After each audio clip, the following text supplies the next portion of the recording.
It's indeed a privilege to welcome the Honorable Minister of External Affairs, Dr. S. Jaishankar ji.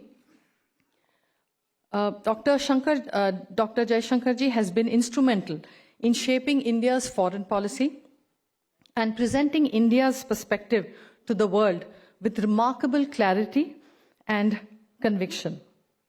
His presence here today with us greatly enriches this forum.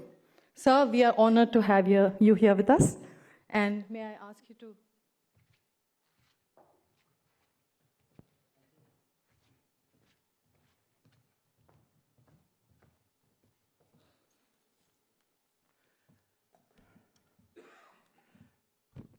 Namaskar to all of you. It's really for me a great pleasure to participate at the Foresight Annual Conclave. And I'm sorry my program has gone up and down during the day, but these things happen in the life of ministers and politicians. I'm sure it has somewhere dawned on all of you that we have actually finished the first 25% of this century. This is 2025 is over. And as we look ahead, actually we are among the nations in the world today who do that with a fair degree of optimism. And take it from me as someone who travels across the world, you can get a feeling when you travel, what is the mood of the people? What is the mood of the government?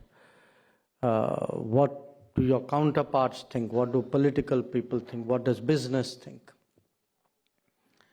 And I would say the feeling that you have today in India is not something that is shared by many other parts of the world. I'll come to it, why.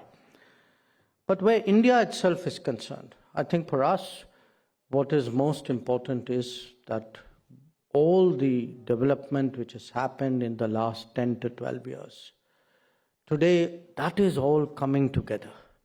And you can actually, like in a car, you sometimes change gear and you can feel that movement forward.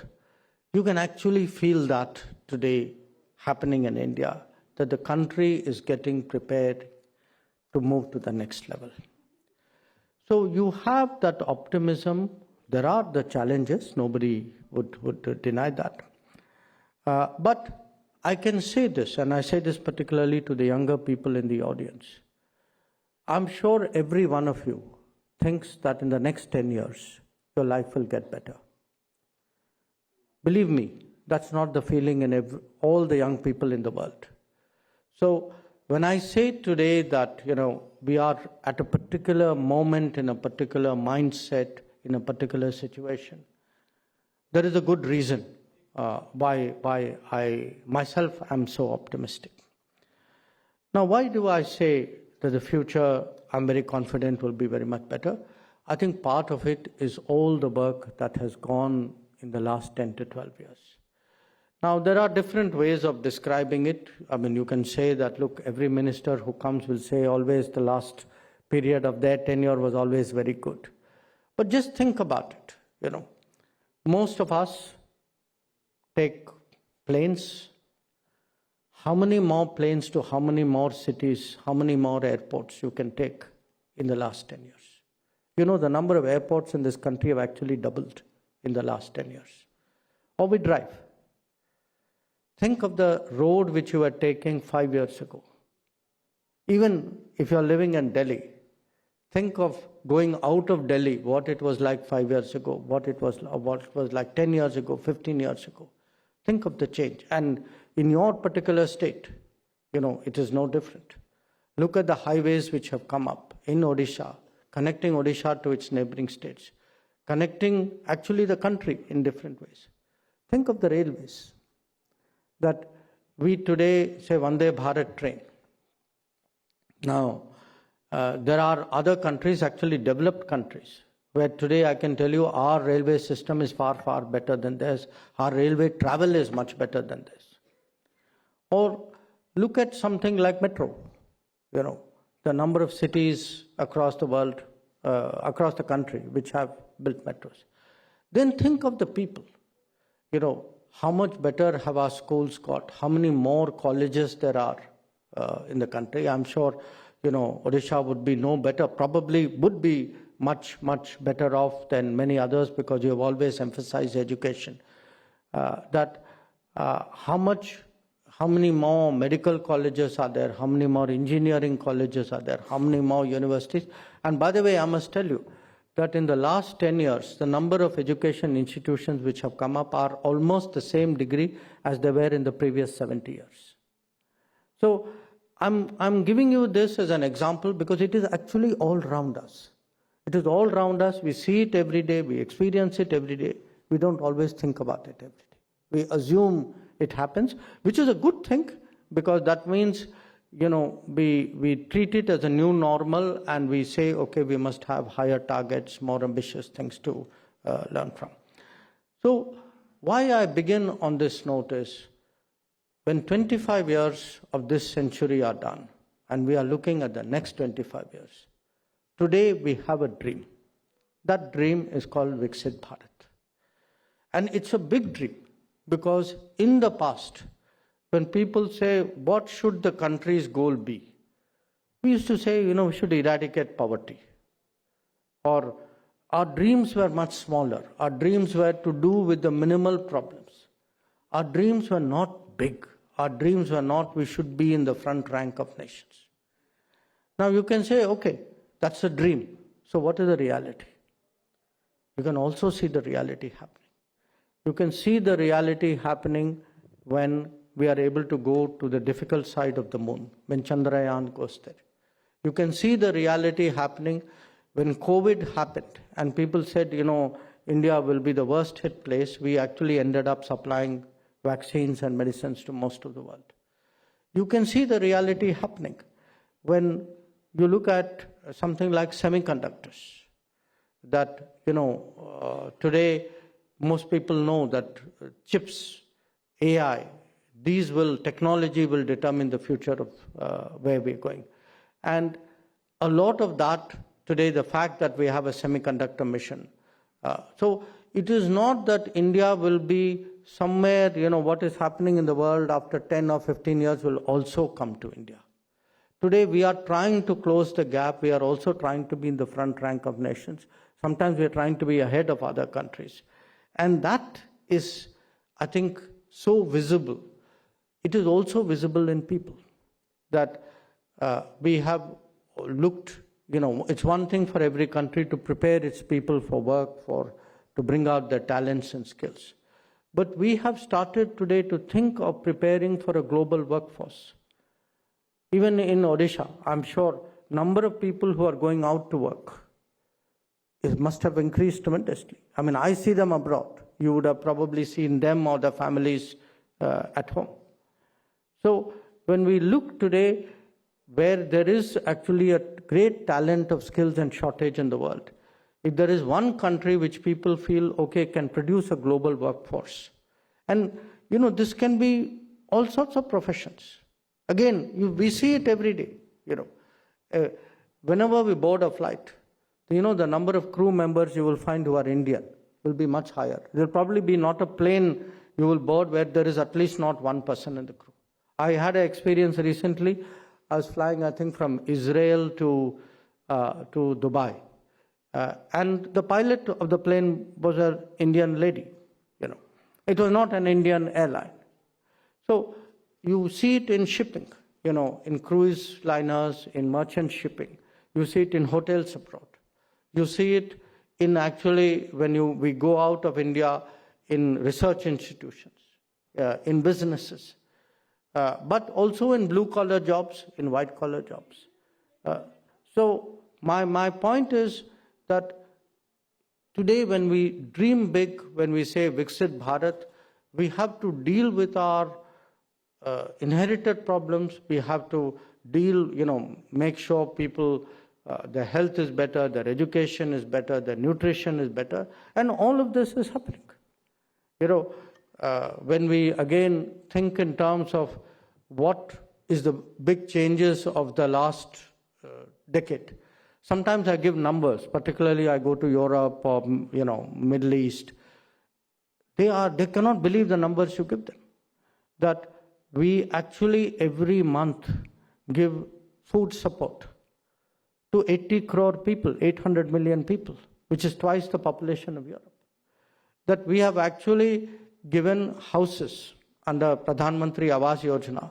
40 million houses, at 5 houses means 200 million people. 20 crore people have got houses in the last 10 years. So if you look at our numbers are really huge in the last 10 years. And part of it is the confidence with which I think today we approach Viksit Bharat is because we actually have become one of the most digitized societies in the world. We have embraced digitization. So with our phone, with our QR code, with our cashless payments, we today actually do things which many developed countries don't do. And when we look at the future, because the future will be of technology, in the next 5 years, AI is going to be present in every part of our lives.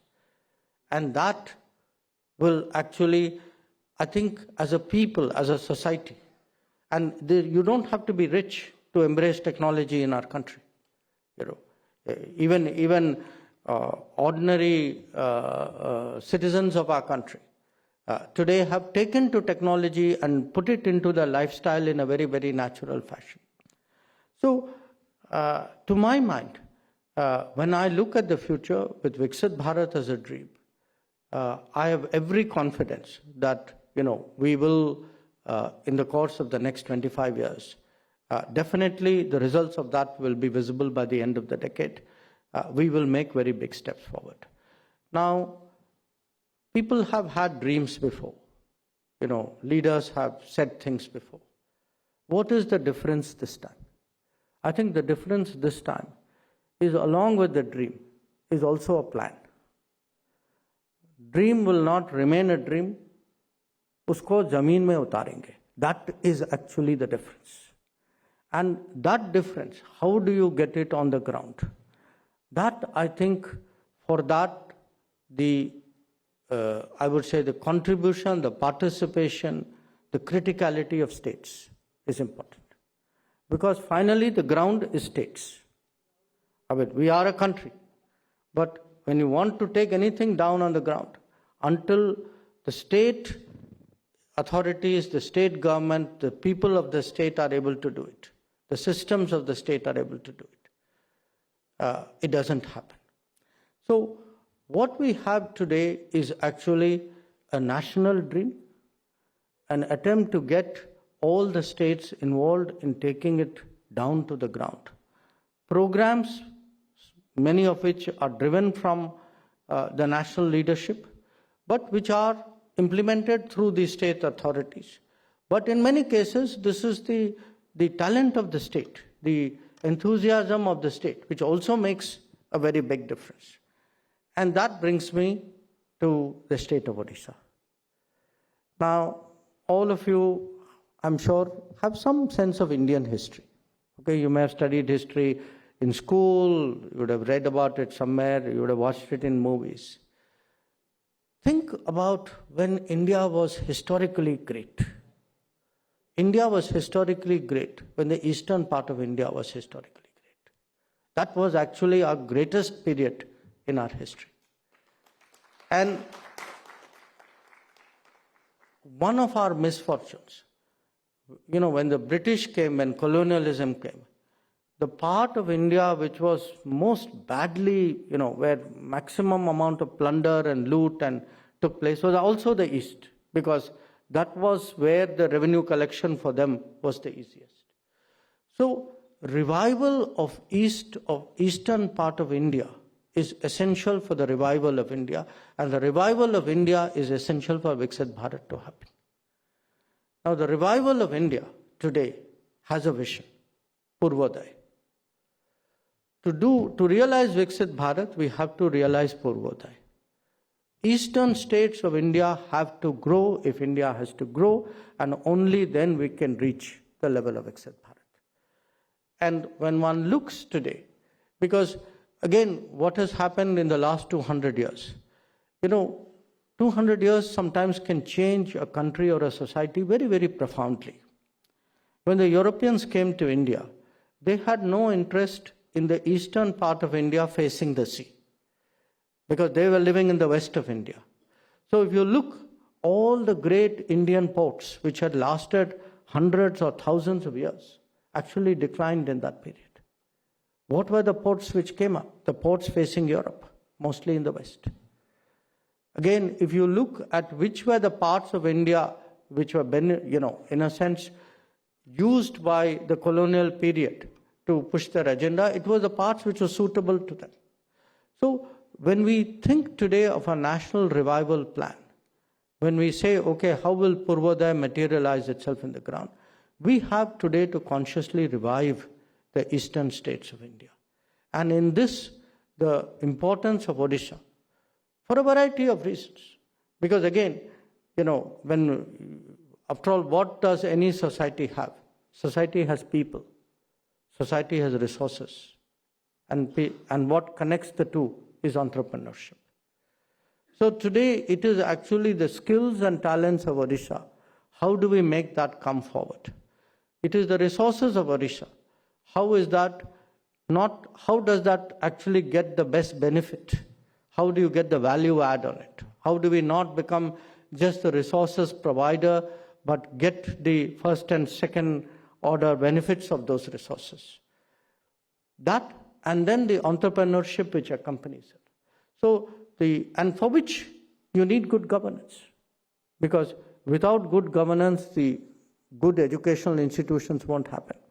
The social support will not be there. The business climate will not grow. So the combination of all of this today actually positions Odisha in a very, very favorable place. That it has, I do foreign policy, my life revolves around it. When I look at, I'm India looking out at the world. When I look at the part of India moving towards the east, we speak today of the Indo-Pacific. We then talk of Act East. Then you come closer, Indian Ocean, Bay of Bengal. But which is the state which is looking out at it? It is Odisha. So if I have to move as India out into the Indo-Pacific, what is my starting point? My starting point are the coastal states. Historically, what is even today the most, I would say, longest cultural connect between India and the societies east of India? It is Bali Yatra. Bali Yatra, which begins in Odisha, and which actually established a cultural footprint in Bali, which continues to this day. That if you go to Southeast Asia and people say, okay, where is India? It's in Bali. And that Bali Yatra connect is with the state of Odisha. So, for us today, yes, we want states to compete with each other. We want every one of them to excel in terms of quality of governance. We want quality of education, support the quality of life for people, the ease of doing business, the ease of living, so that every day the citizen's life is made that much simpler. But at the end of the day, the world may see rightly a nation, India, Bharat. But that nation will have states, and for different parts of the world, different states will have their own particular value and their own particular contribution. And when I look at our connect to the Indo-Pacific, which is a very critical part of my foreign policy today, the state of Odisha has a great value. When I look at the future of the country, that the two important things which I can contribute in foreign policy today is critical minerals and human resources, human talent. That is also from the state of Odisha. So I know it's been for you a full day. You would have discussed different aspects of it. I would have liked to enthuse this conversation at the beginning of the conference, But I thought at least at the conclusion of your meeting, let me leave you with this thought that, we are today, I see a determination and a sort of commitment in the country today about going forward. It is not only, it's not just a feeling, it is not only political narabaji, okay? It is a very strong vision with a very clear sense of what to do to make that vision happen on the ground. You can already see that. One of the reasons why a government, in a democracy today, look around the world, how many governments in a democracy have got elected 3 times in a succession, and many more to come. So there is a reason why the voter has that faith. And you can see the change around you, because it's also a very impatient generation. So people, don't put up with what they would do 20, 30, 40 years ago. That in this changing world, I'm very convinced, when you look around the world, your head almost spins. What every half an hour you get some new news, something which is disturbing. But the world sees us today as a steady place. It's a country, we are the major, large economies, the highest growth rate. But ultimately, as a country, we are a combination, aggregate of what all our states do. And I want to take this opportunity of really wishing the state of Odisha, all its very talented people, all the best through you, through your event. And I'm sure that your conference today has been very, very productive. Thank you very much. My namaskar. I'll be requesting Jagi Mangan Panda ma'am to kindly present a token of appreciation from entire family of OTV Foresight. Ladies and gentlemen, can we expect some more energy in the form of round of applause at this concluding moment, certainly a canon moment. Thank you, sir. Thank you for your kind words. Thank you for giving your valuable time.